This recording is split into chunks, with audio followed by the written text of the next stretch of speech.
Alright, hello everybody. I'm making this video to show my the fuel polishing ring that I built. And right here I have a 250 gallon skid mounted tank, and that's a farm style dispensing pump.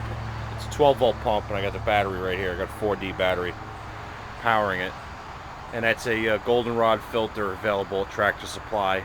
I have these filters because they're cheap and the elements are cheap, especially if you order them from fleetfilter.com. And over here is a pump that I built. It's a half horsepower motor from Harbor Freight. I think that was like 79 bucks. Piece of scrap plywood that I had laying around, mounted on. And this is a Lauren Seamers BP21X paddle pump. And I've plumbed it with a couple of 45s and 1-inch cam lock fittings. Now this clear hose is a Kiritech or Kiriyama 7160-16 poly spring hose. It's actually designed for beverage service. However, it's ready to take a vacuum. It's got a stainless spring in there to keep it from collapsing when you put suction on it.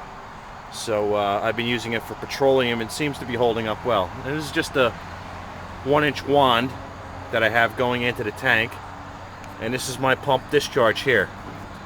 So I'm sucking out through the wand, comes through here, through the pump. I have a piece of black agricultural hose that I picked up. Again, it's got 1-inch cam locks on it, which I have on everything. Now this is my fuel filtering setup here. It's a triple Raycor 1000, which came used off a boat, I believe. And that's another goldenrod fuel filter. However, this one, we can make that out in there. It's not a regular filter element, it's just a 100 micron stainless screen that goldenrod sells, and they put them in there. And then I have 30 micron elements in these Raycors. And that's a discharge side. You got a nice piece of that clear hose, and then it runs back into the tank. So what I'm doing is I'm sucking the fuel out, because this tank has been in service for a couple years. There's some sludge and some water and some junk on the bottom.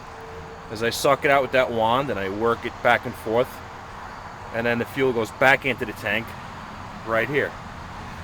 And this, I used a paddle pump here. Some people use a gear pump, which is fine. You don't really need a gear pump just to move diesel this far. So I prefer the paddle pump because it's nice and quiet. So when I energize this, plug it into the extension cord here.